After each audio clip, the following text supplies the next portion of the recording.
Bom, agora para o professor Lorenzo Carrasco, uma pergunta do acadêmico João Otávio Cadore, que faz graduação em Relações Internacionais na URGS. Como o senhor vê os novos rumos da política externa brasileira no que tange o conceito de entorno estratégico e de integração sul-americana? Eu acho que é muito preliminar fazer um juízo de política exterior. Eu penso que não vai mudar grande coisa, ¿no? Porque en realidad la política exterior es una política de Estado. Puede haber un problema de ciertas idiosincrasias particulares de los gobiernos, mas evidentemente el BRICS, Brasil es inevitable en los BRICS, hablando del general Echegoyen, es inevitable, puede ser cualquier gobierno. La continentalidad de Brasil, la lideranza en el continente de América del Sur, obliga a una política en el Mercosur, en el BRICS.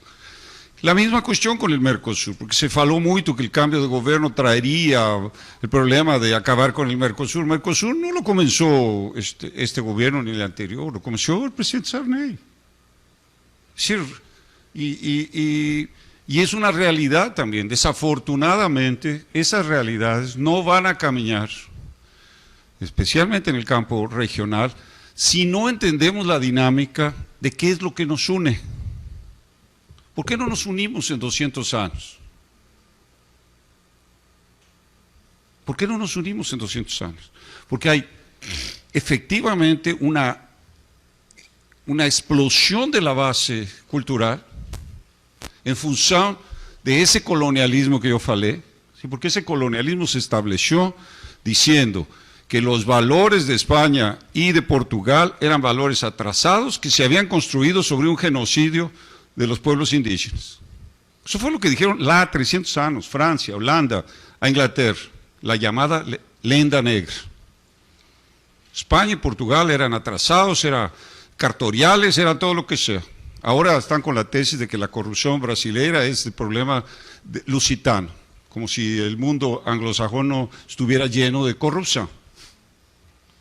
Entonces, ¿no se atacó a Santo Tomás como elemento medievalista, oscurantista, durante todo ese periodo?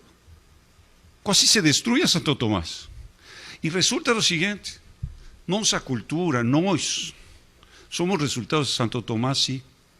Somos resultado de esos valores del bien común, de la evangelización, etcétera, que están enraizados, por decir, en uno, en Santo Tomás, como síntesis, suma de toda esa valoración. No somos el Concilio de Trento, nos venimos del Concilio de Trento. Esa cuestión que tenemos en América del Sur de juntarnos, de comer en colectivo, si tú vas en los restaurantes, en cualquier parte, es una cuestión característica. No está en el mundo protestante, que cada quien lleva para sí mismo en los lunches, ¿no? Si cada quien lleva para sí. No hay ese sentido nos viene del Concilio de Trento, de rescatar y de defender esos valores de bien común. Si no nos recuperamos esos valores, cualquier esfuerzo de integración, y miren lo que pasó, los gobiernos de Bolivia, de Venezuela, de Ecuador, etcétera, con todas sus variantes, atacando el proceso de evangelización. ¿Cómo piensan que vamos a unir nuestras naciones si no las unimos en lo que es común? ¿Qué es lo que es común? El lenguaje no. Lo que es común son nuestra forma en cómo fuimos evangelizados y fuimos conquistados. Vean lo que aconteció cuando los 500 años de la evangelización, los 500 años del descubrimiento de Brasil, casi era vergonzoso.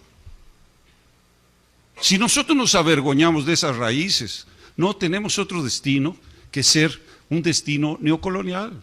Aceitemos que el mundo anglosajón es superior al mundo nuestro. Pronto, aceitemos eso. Mas, ¿cuál es la diferencia en este momento en la política internacional? ¿Qué es lo que vemos en el mundo?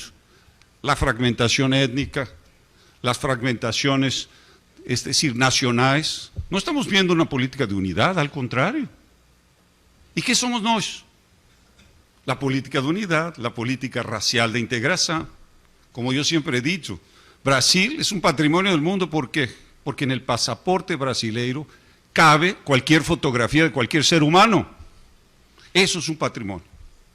No lo tienen los Estados Unidos, que también hubo una concurrencia de migración.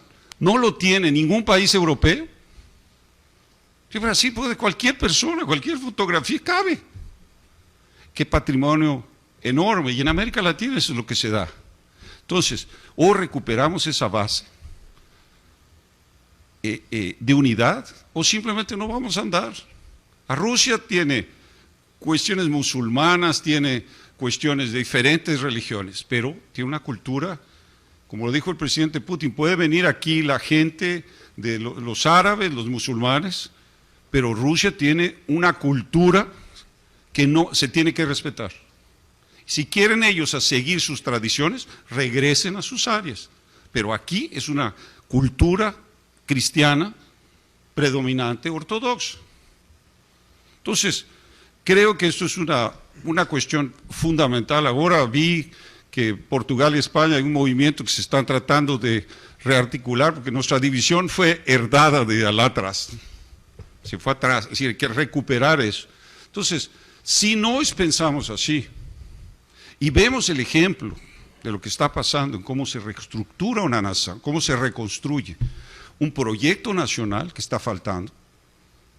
El gran problema del país es que la Constitución de 88 sustituyó la idea de proyecto nacional por la suma de derechos múltiples, desconexos, muchas veces conflictantes, que no va a poderse reglamentar por los séculos de los séculos. Amén. No habrá forma de reglamentar una constitución que surge sin la base de un proyecto nacional. ¿Por qué no hay proyecto nacional? Y por lo tanto, imagínense proyecto regional. Ninguém discutió en el ámbito de la Constitución qué es lo que Brasil quiere ser para el futuro. Se están cosechando en esta crisis nacional los 25, ya casi 30 años de una Constitución que surgió en la idea de que la nación es la suma de los intereses particulares.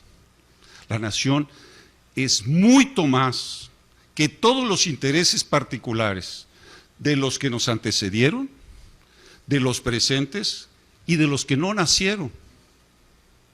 Entonces el proyecto de nación es el proyecto de trascendencia.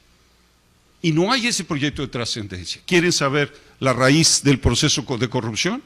Si no hay proyecto nacional, si no hay propósito de nación, ¿cómo vas a exigir la conducta de cualquier funcionario público en relación a esos objetivos fundamentales trascendentes de la nación brasileña? Entonces, ese es por ahí donde hay que empezar a costurar. No quiero mencionar la cuestión coyuntural de la prisión de Eduardo Cunha, mas él es el ejemplo de lo que es el sistema político. Surgió con Collor y falleció con el orden mundial, con este ciclo de la Constitución que no es funcional, es disfuncional para el país. Entonces, es el momento, en términos de la política internacional, de reformular, de replantear. La gran tarea, esto que estaba hablando sobre Santa María, es el momento de sentar las fuerzas nacionales. Yo sé que las Fuerzas Armadas tienen ese sentido, pero de la sociedad en su conjunto, sin la distinción cívico-militar, de un proyecto de nación nuevo, que recupere esas raíces y que se inscriba exactamente en el mundo de lo que está pasando en el BRICS, en lo que está pasando en la reconstrucción del orden mundial.